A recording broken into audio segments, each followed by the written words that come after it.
Olá, boa tarde. O programa Primeira Página dessa semana, aliás, o primeiro do mês, abre espaço para perfis de empresários. Nos interessa buscar histórias que possam ajudar a encurtar o caminho do sucesso pessoal e profissional. Acompanhe. Nosso convidado de estreia da série Perfis é o jovem empresário e artista plástico Marcos Amaro. Sua trajetória, apesar da idade, não é curta e está repleta de tacadas certeiras. Marcos, seu pai costumava dizer a interlocutores que o cavalo só passa selado uma única vez. Quando foi que ele passou para você e de que forma você o agarrou?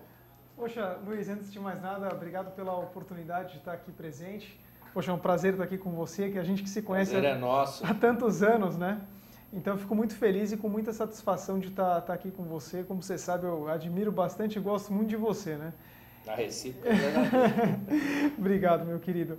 Poxa, essa máxima do meu pai eu não conhecia, né? Por incrível que pareça, porque foram tantas máximas que essa eu não sabia. Mas, respondendo a sua pergunta, é difícil talvez eleger um momento, mas o momento talvez mais marcante para mim tenha sido no meu primeiro voo solo, né? Eu tinha 15 anos de idade e quando pilotei, então, pela primeira vez um Cessna 150, talvez ali tenha sido o momento que isso tenha acontecido na minha vida, né?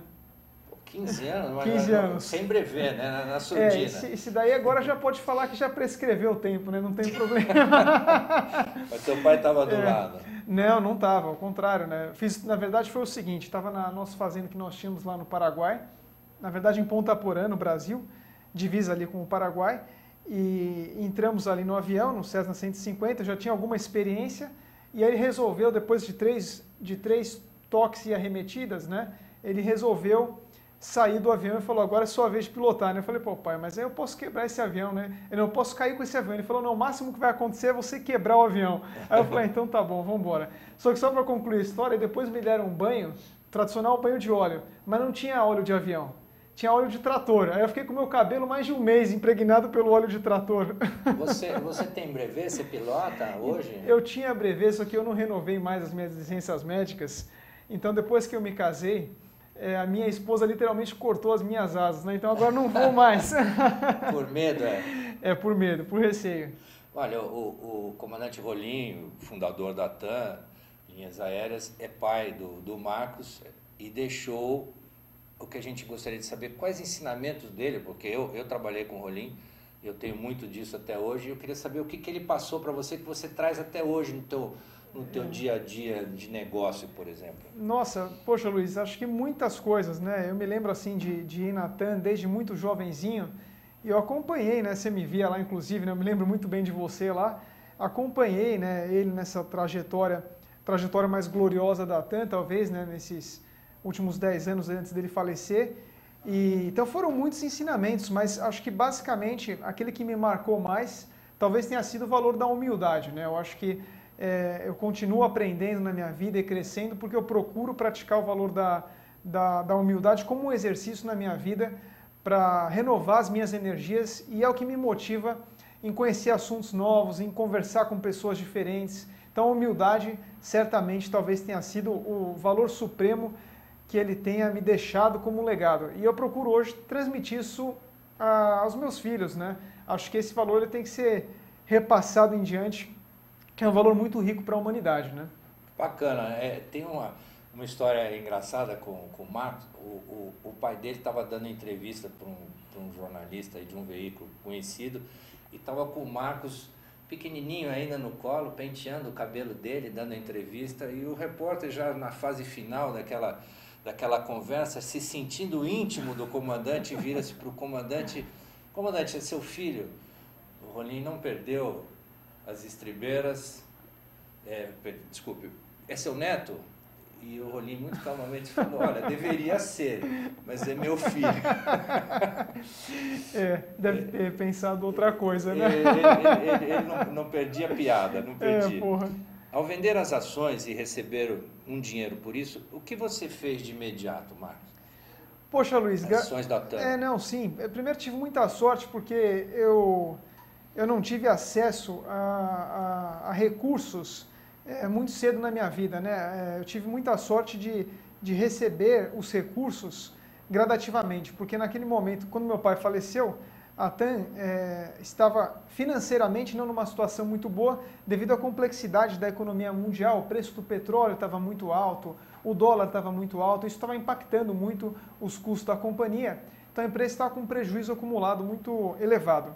Então a gente só conseguiu de fato valorizar as ações da companhia cerca de 6 anos depois, quando o mercado brasileiro melhorou, a economia melhorou, e aí sim nós conseguimos monetizar esse investimento.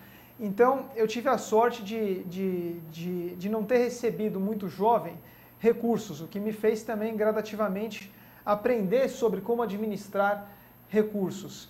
E então, eu montei uma empresa de participações naquela época, a Amaro Participações, com o objetivo de fazer negócios. E o primeiro negócio que eu fiz foi representar a marca de óculos suíça aqui no Brasil, a Tag Heuer. Foi a primeira operação que nós fizemos, nós éramos responsáveis ali na época pela representação, pela distribuição, então eu basicamente montei toda a estrutura dessa operação aqui no Brasil e nós implementamos e vendemos os óculos para o mercado brasileiro. E a operação, felizmente, foi um sucesso, nós tivemos bastante retorno de imagem dos clientes e conseguimos consolidar o nosso espaço nesse segmento óptico, que mais à frente, depois de uns anos, se tornou o nosso principal investimento, que eram as óticas Carol, né, que nós vendemos recentemente, o ano passado, como você sabe. Que você está pondo vamos lá. O carro adiante dos bois. Vamos lá. Você passou um tempo na TAM, trabalhando. E como é que foi essa experiência e por que você não encontrou na própria TAM um caminho? Claro, não, maravilha. O meu primeiro emprego, né, vamos dizer assim, foi na TAM, mas isso lá atrás, quando eu tinha 12, 13 anos, eu trabalhava ali no Fale com o Presidente, ali com meu pai. Tive uma experiência, uma passagem por lá, né? Mas era muito jovenzinho. Aos 17, quando ele faleceu, eu fiz um trainee na TAM Jatos Executivos. Na época, o Rui Aquino era o presidente da TAM, né? Inclusive acabamos de falar dele. E foi muito bacana, porque eu passei por diversas áreas da companhia, entendi melhor, né, a TAM Jatos Executivos, que é a empresa que representa a Cessna aqui no Brasil, e me fez um melhor conselheiro da empresa. Então, esse foi o meu primeiro emprego. Né? Então, e foi a empresa que deu origem à TAM, né? Foi a empresa que deu origem no sentido, inclusive, de suporte de capital, acho que contribuiu muito para a alavancagem, para o crescimento das linhas aéreas. Mas respondendo a sua pergunta, por que eu não continuei na firma? Porque eu vi ali que o meu espaço, em termos de crescimento, ele era limitado. E eu tinha, naquela época, tenho hoje ainda, bastante vontade. Eu queria, de alguma maneira, empreender e deixar a minha marca. Então eu senti que, realizando o meu próprio caminho, eu teria mais espaço, teria mais criatividade, mais liberdade para trabalhar, e foi o que eu acabei optando. E como é que se deu essa passagem da aviação para as óticas de luxo? Não é... você diz assim, na época... Para Tag Heuer. Isso, exatamente. Quando eu montei a empresa de participações, eu estava muito aberto a olhar vários negócios. E um amigo nosso, na verdade, nos presenteou, né, com essa oportunidade de representar essa marca aqui no Brasil, que é a Tag Heuer, que é muito conhecida porque a H-Stern, que representa os relógios, nós representávamos o óculos, tinha feito um trabalho excelente aqui no Brasil com a marca. Inclusive o Senna foi embaixador da marca. Então o recall da marca é muito forte, o que só facilitou o nosso trabalho. Então, como o trabalho que a H-Stern fez foi muito bom, nós acreditamos no potencial da marca e era um mercado muito interessante na época, creio que continua sendo hoje, mas as margens eram muito elevadas, porque estávamos falando de um produto de luxo. E nós posicionamos os óculos da Tag Heuer aqui no Brasil como um produto de alto valor agregado. E o mercado reconheceu isso. Então o trabalho que nós fizemos foi muito bacana e foi aí então, para não colocar o carro na frente do boi e aí explicando bem gradativamente, foi aí então que eu conheci mais sobre o mercado de ótica, para depois tomar outras decisões a respeito do mercado, né?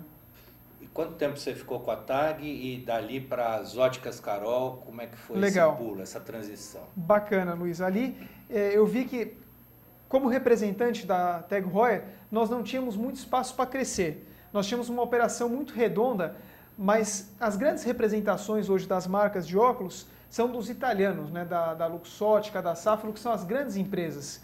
Então nós não tínhamos muito espaço para representar outras marcas internacionais no Brasil. Então, o espaço que eu via para crescer dentro do setor era no varejo. Eu via o varejo como uma grande oportunidade. Em 2006, o Brasil estava crescendo bastante, o consumo era a bola da vez, no sentido de ter uma massa salarial mais forte e crédito, vamos dizer assim, a rodo para o consumidor, né? Então foi naquele momento que nós localizamos um potencial enorme no varejo e aí a minha intuição disse, eu preciso investir no varejo. E aí nós encontramos as Óticas Carol com a melhor alternativa de realizar esse investimento no setor de óculos brasileiro, no varejo no Brasil, né? Foi isso. Digamos assim que seu primeiro gol de placa, eu agradeço o elogio. Foi fazer a Óticas dobrarem, né, ou triplicarem. Como é que foi essa tua gestão à frente da Carol? Eu tive uma equipe muito competente e preciso, antes de mais nada, que é uma coisa que eu sempre faço, agradecer as pessoas que me ajudaram. A Carol já era uma empresa que já tinha, vamos dizer, uma marca reconhecida no interior de São Paulo. O Odilon Santana, que é meu amigo até hoje, que foi o fundador da companhia, fez um trabalho muito bonito no interior de São Paulo e fez com que a rede crescesse, como uma franquia. Quando nós estudamos as Óticas Carol, o que eu fiz, na verdade, foi primeiro criar uma plataforma, porque a Óticas Carol era só uma franquia. E tanto é que eu brinco até hoje, que o Odilon chegou para mim e falou assim, ô Marcos, você realmente quer comprar minha empresa não dá lucro. Eu falei, Odilon, se a tua empresa não dá lucro, vai ser difícil a gente fazer com que ela dê lucro, né? Mas vamos estudar junto como é que a gente pode fazer esse negócio dar lucro. Tanto é que ele foi meu sócio, né, durante um tempo. E aí nós então encontramos o modelo de negócio das Óticas Carol nessa caminhada, que era transformar a Óticas Carol numa empresa de franquias para uma empresa mais integrada, para uma empresa que possui serviços diferenciados. Então nós investimos em laboratório, nós investimos em treinamento, nós investimos em marca, nós investimos em comunicação. Então todo esse trabalho de suporte fortaleceu o trabalho do franqueado e, consequentemente, fortaleceu o nosso modelo de negócio. Evidentemente, nós tivemos que realizar bastante investimento para isso acontecer, mas nós conseguimos construir valor nessa plataforma através desse investimento e de pessoas, de profissionais competentes que nos ajudaram a tocar esse negócio para frente. Quando você comprou e do momento em que você vendeu, vamos chegar lá, como é que ficou? Era o tamanho e como ficou? Tá, para você ter uma ideia, mais ou menos, a Carol era uma empresa de 200 lojas quando nós compramos a companhia, com 5 lojas próprias muito pequenas, não na região de São Paulo, com um laboratório muito pequeno em Sorocaba e com uma agência in-house. Quando nós vendemos a empresa no passado, a Carol era uma empresa de mais de 500 lojas, com um faturamento 3 vezes maior, uma empresa lucrativa, porque ela não era lucrativa, com um laboratório sofisticado, de ponta, e com cerca de 8 lojas próprias localizadas nas melhores regiões do país. Então o crescimento foi bastante expressivo. E saiu de uma empresa de cerca de 40 funcionários no escritório central e talvez cerca de 500, 600 colaboradores entre todos os franqueados, para uma empresa de mais de 2.000 colaboradores com 200 funcionários entre escritório central e laboratório. Hoje é o que é a empresa líder do mercado? Eu diria para você que em termos de faturamento deve ser a empresa líder de mercado. Compete diretamente com as Óticas Diniz em termos de tamanho, mas eu sou suspeito para falar, né? Mesmo hoje não estando mais na companhia, acredito que o trabalho de qualidade, respeito muito o trabalho das Óticas Diniz, mas o trabalho de qualidade, comunicação das Óticas Carol é bastante elevado. Ficou um recall aqui, porque esse óculos é de lá, né? Por que vender a companhia se você conseguiu tanto sucesso em tão pouco tempo? Porque eu sou um empreendedor, mas tenho as minhas limitações econômicas, né? E a Carol estava precisando de um salto de qualidade. Então eu consegui levar a Carol, vamos dizer, do momento X para o momento Y. Mas para elevar a qualidade da empresa para Z, eu precisaria realizar muito mais investimento. Então eu senti que era a hora, de fato, para proporcionar esse crescimento para os franqueados, para os colaboradores, executivos e pessoas que lá estão, vender a companhia seria a melhor solução.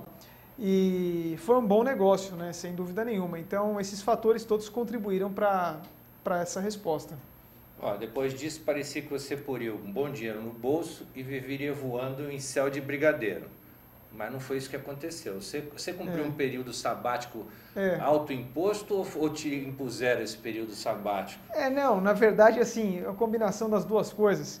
Eu tinha, né, um acordo de não competição no sentido de não investir mais no setor de óculos, né? Mas minha cabeça é muito aberta e nós analisamos outros negócios, como você sabe, né? Podemos falar deles também. Mas quis basicamente me dedicar um pouco mais à minha formação, vamos dizer assim, né? Como eu comecei a trabalhar muito cedo, eu não tive a oportunidade de estudar em função dos compromissos assumidos empresariais. Então eu resolvi investir mais na minha formação. Então fui estudar filosofia e arte, que contribuíram muito para a minha formação humana, digamos assim. Então esse período sabático foi um período em que eu consegui me dedicar mais a mim mesmo, às coisas que eu gosto, consegui me dedicar ao conhecimento, à cultura e à arte de modo geral, e acho que consegui ampliar a minha forma de ver as coisas. Mas nunca estive longe dos negócios, na verdade, sempre estive próximo deles. Mas agora volto com mais intensidade e com mais estratégia para realizar os próximos investimentos que virão. De onde vem essa veia para as artes plásticas e se você já fez exposição, o que você pretende? Na verdade, Luiz, eu acho que é uma combinação aí, vamos dizer assim, explosiva, né? Porque o meu pai é piloto de avião, minha mãe é estilista, tá certo? Então, acho que ambos são muito apaixonados pelo que fazem, né? Tanto minha mãe nesse meio da moda, como meu pai no meio da aviação, são pessoas apaixonadas pelo que fazem, porque racionalmente, em termos econômicos, uma empresa de aviação e um negócio de moda quase que não se justificam, não é? Então, a paixão, as últimas consequências. E aí, nesse sentido, então, a minha veia artística sempre foi muito forte. Eu sempre desenhei desde muito jovem, né? Desde que me lembro por gente, desenhava e sempre gostei de arte de alguma forma. Então, também tive um pouco mais de tempo, depois da venda das Óticas Carol, de explorar um pouco mais essa minha possibilidade artística. E foi o que acabei fazendo também nos últimos anos. Você fez exposições? Qual que é o futuro do Marcos Amaro, artista plástico? Poxa, muito difícil de dizer. Fiz exposições. Eu fiz uma exposição no metrô da Sé, que foi muito bacana. Uma exposição que teve uma repercussão boa. E foi muito bacana o contato que eu tive com as pessoas lá. Porque as obras que eu fiz eram obras que eu basicamente criei buscando essas obras, esses pedaços em ferro velho, sucata. Aí eu fazia uma edição dessas obras e transformava em arte, o que era muito bacana. Então eu tive contato com muitas pessoas que viam coisas do dia a dia lá e que não entendiam, por exemplo, por que uma roda era um trabalho plástico. E aí eu tive a oportunidade de conversar com essas pessoas, né? Então foi uma exposição muito rica. Passaram por lá mais de 20 mil pessoas, eu devo ter conversado com pelo menos umas 200 sobre essa troca e essa oportunidade de envolver as pessoas no meio artístico de maneira um pouco mais visceral. Então, essa instalação tem muito da sua história com a própria aviação, não tem? Sem dúvida nenhuma, é uma forma de ressignificar isso para mim também, com certeza.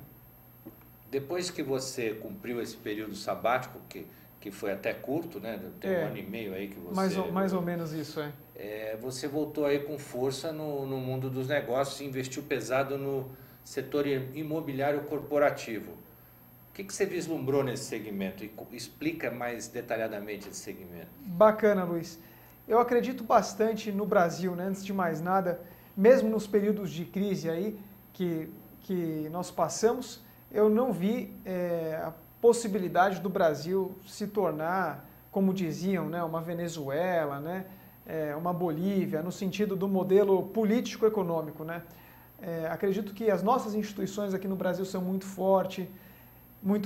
Nós temos um sistema pró-mercado e nós empreendedores precisamos defender isso, né? Nós precisamos lutar por isso, né? Se nós não lutarmos por isso, quem lutará, né? Então, eu acredito muito no país. Então, invisto a minha energia aqui no país e quero deixar o meu legado aqui para o país, né? Seja no meio da cultura, da arte ou no meio empresarial. O negócio imobiliário que eu vislumbrei é uma coisa que me dá mais um pouco de segurança, porque são negócios grandes, mas são galpões industriais, galpões de logística que nós investimos e nós alugamos esses galpões para empresas de primeira linha, né? Então, são negócios bastante seguros, né, do ponto de vista de investimento e retorno, e são negócios necessários para o crescimento da economia brasileira. Principalmente com o crescimento do e-commerce, né, essas empresas cada vez mais precisam ampliar os seus centros de logística, de distribuição, e o e-commerce crescendo, essas empresas vão precisar cada dia mais investir numa plataforma de logística e distribuição integrada que as permitam crescer. Então, nesse sentido, existe um mercado enorme no Brasil para isso, e é o mercado que nós estamos tentando nos posicionar agora oficialmente com a nossa empresa. Nós criamos uma empresa que vai cuidar desses imóveis, que se chama Humaitá Investimentos Imobiliários. Isso que eu ia perguntar. Você, quando entra no negócio, você fica acima do gestor, né? Você tem os seus executivos, para aí você fica observando e buscando alternativas. Isso. Esse é o formato? Eu não acredito muito em executivos, eu acredito em sócios e parcerias. Então eu sempre procuro parcerias no qual esses executivos, como você disse, se transformam em sócios e levam uma parte do bolo, né? Porque aí eles vão lutar pelos interesses deles também. Então eu sempre procuro criar modelos onde eu consiga, evidente, né, remunerar bem as pessoas e que elas estejam motivadas também com os negócios e com os alinhamentos que nós combinamos anteriormente.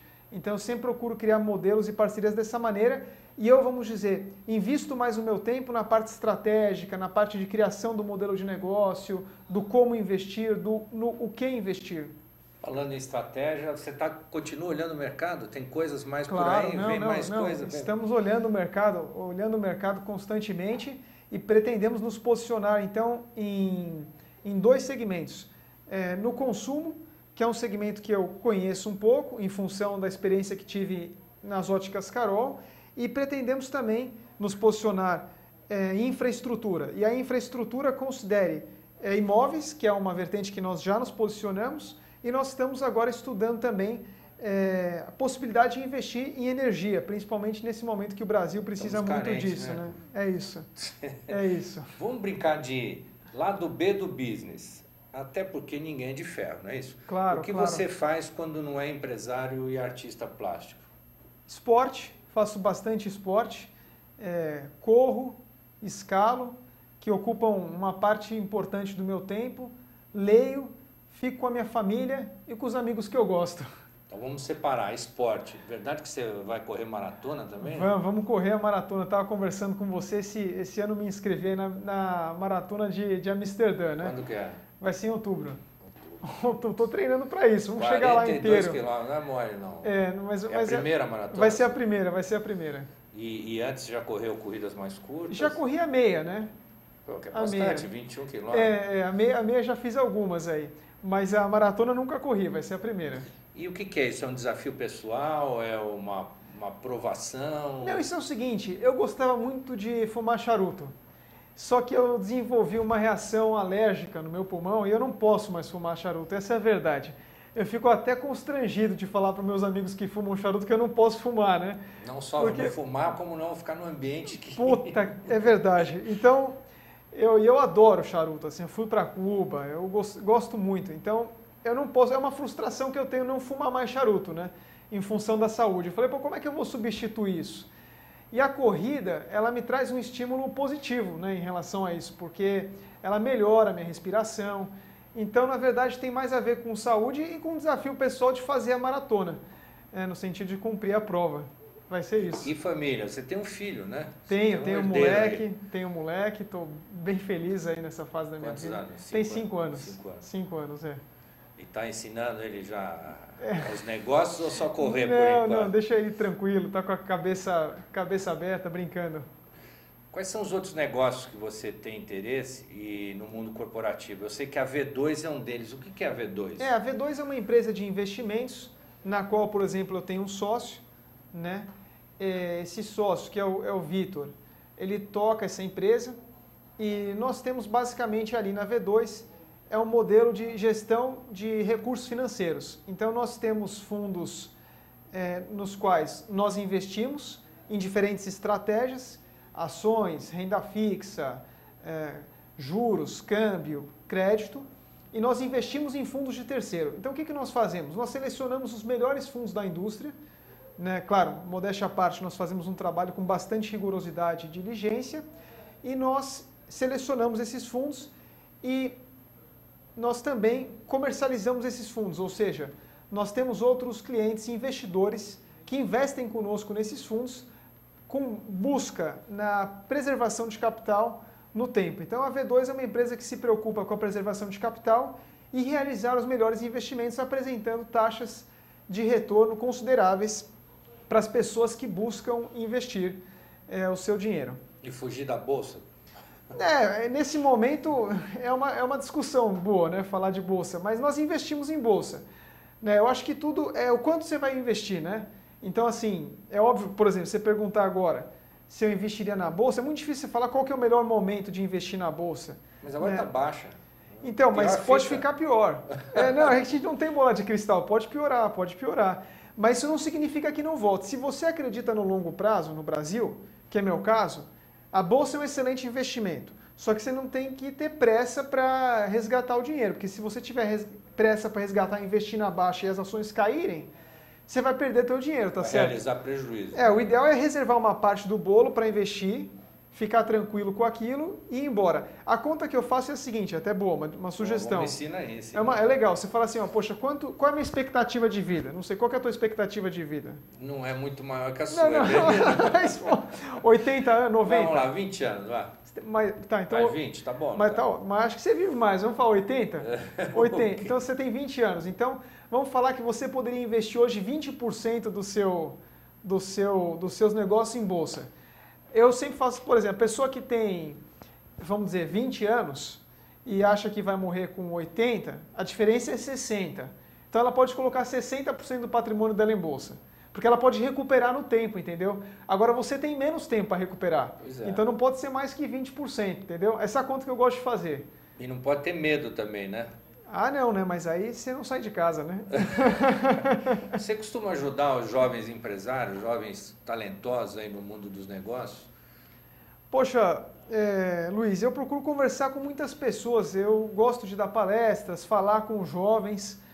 Eu procuro estimular, sem dúvida nenhuma. Sempre quando eu posso estimular, eu procuro estimular sem dúvida nenhuma. Procuro ajudar no sentido, sim, de eventualmente aconselhar, de também aprender, né, com os jovens. A gente aprende muito com os jovens, principalmente com essa geração já anterior à minha, né, que já vem com um software mais veloz aí que o nosso, né? Então a gente precisa... Se vem outra com mais power, hein? O que dizer? Precisa aprender com eles, né? E você tem um lado também de ajudar pessoas carentes, você, não sei se ainda mantém, tinha entidade claro. Que você... Opa, não, sem dúvida, eu aprendo muito com os americanos, né? Com os norte-americanos, né? Mas eles têm uma cultura de filantropia muito maior que a nossa aqui no Brasil. Você pega os grandes, vamos dizer, quem construiu a nação estadunidense, né? Os empresários que formaram aquele país, todos eles, e até hoje são grandes filantropos. Então, eles doam 90%, né, dos recursos que eles acumularam ao longo da vida. Que é uma coisa muito bonita, tá certo? Porque você não vai morrer com dinheiro, né? Não existe coisa mais mesquinha, né, do que você morrer com dinheiro. Então, poxa, como é que eu posso transformar a riqueza em prosperidade, né? O negócio em riqueza e a riqueza em prosperidade, contribuindo para a sociedade. Então, acho que o papel dessas pessoas que constroem também é devolver para a sociedade, sem dúvida nenhuma. Que ela deu, né? Eu gosto de pensar dessa maneira, eu prefiro pensar assim. E aquele projeto de fotógrafos ainda aquilo existe. Conta aí. Aquele projeto é bem legal. É o trecho 2.8, Criação e Pesquisa em Fotografia. Nós fizemos um projeto pelo Instituto Brasis, que é esse braço social, em parceria com o Instituto Gens, que é inclusive do meu professor de filosofia, Donizete Soares. Nós montamos esse projeto juntos e reunimos então adultos em situação de rua em função da fotografia. Então nós, através da fotografia, procuramos resgatar a autoestima dessas pessoas. E era um projeto que basicamente chegou a ter 20 adultos em situação de rua. Nós dávamos uma bolsa auxílio a eles e depois que nós paramos de dar essa bolsa auxílio, sobraram 10 pessoas. Esse projeto existe ainda, mas quem cuida desse projeto hoje é o Instituto Gens, que tem a responsabilidade de continuidade desse projeto. Mas é um projeto que foi muito bonito e que eu tenho contato, inclusive, com esses adultos em situação de rua no meu Facebook até hoje. Eu me comunico e converso com eles. Quer dizer, você é um projeto de inclusão e, ao mesmo tempo, você propicia um ganha-pão para eles, né? Eles começam a comercializar. Tem esse aspecto, que é um aspecto mais difícil, mas a nossa, vamos chamar assim, de pretensão, nunca foi a inclusão social, porque é muito difícil a inclusão. Se você pegar os números, eu posso estar desatualizado, tá? Mas se eu não me engano, existem mais de 20 mil adultos em situação de rua na cidade de São Paulo e pelas nossas pesquisas, 1% apenas consegue se reinserir na sociedade. Pelos últimos números que eu tinha, eu posso estar desatualizado, ou seja, é muito pouco.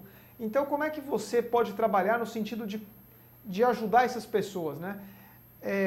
Através de uma experiência que possibilite essas pessoas terem mais recursos, que elas se sintam valorizadas e que elas tenham mais estratégias de sobrevivência.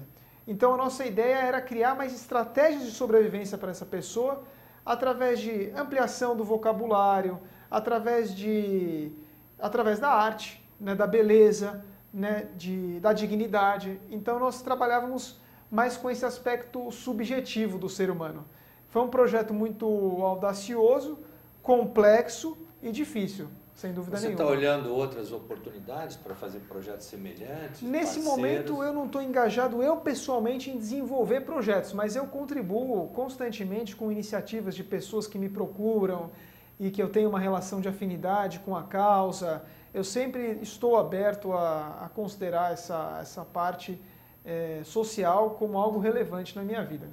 Marcos, como é que é o jeito Marcos Amaro de fazer negócio? Como é que você lida com isso? Porque é um mundo muito árido, se a gente considerar aí, que me perdoe as multinacionais, claro. Né, que eu acho um mundo sem alma, né? A gente lida com pessoas. Então eu queria saber como é que é o jeito legal.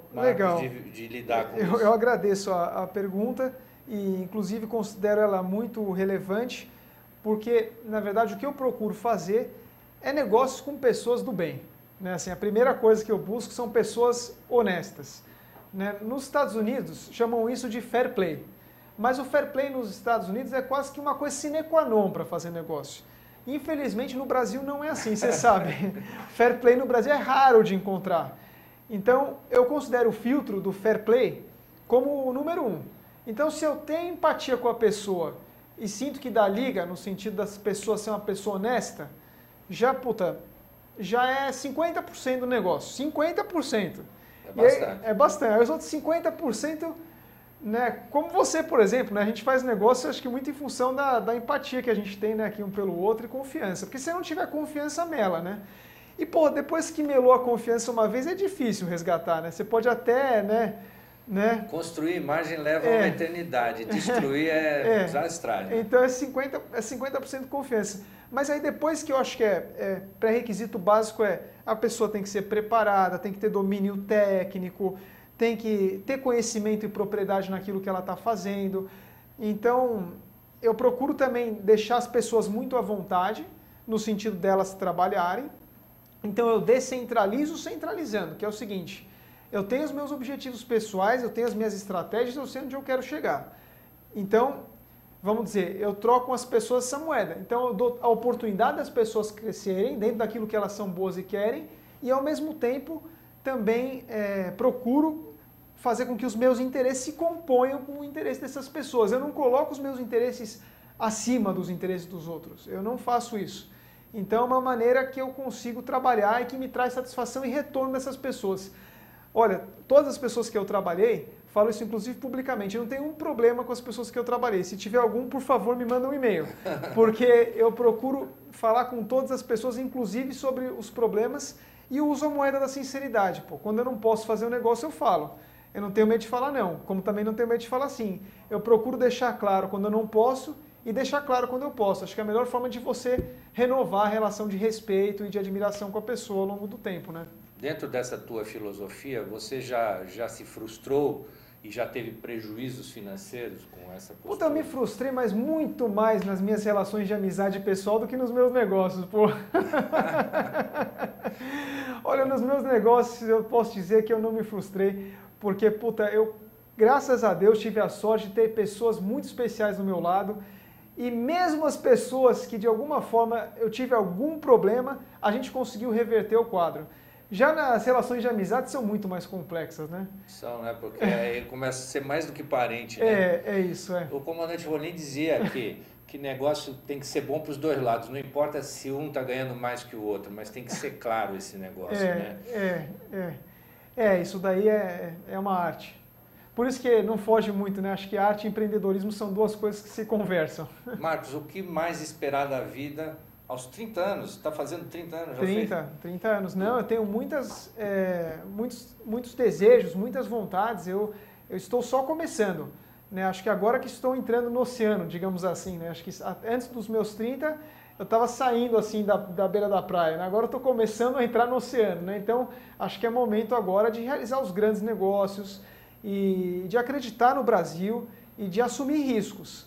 Né? Acho que a vida sem risco é muito chato e a gente precisa assumir riscos na vida se a gente quiser crescer. Então eu não tenho medo de assumir risco, eu faço muita conta, hoje eu sou muito mais cauteloso do que eu já fui. Né?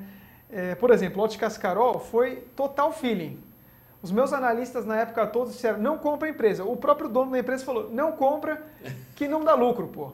E eu falei, não, eu vou comprar e vou fazer isso dar certo.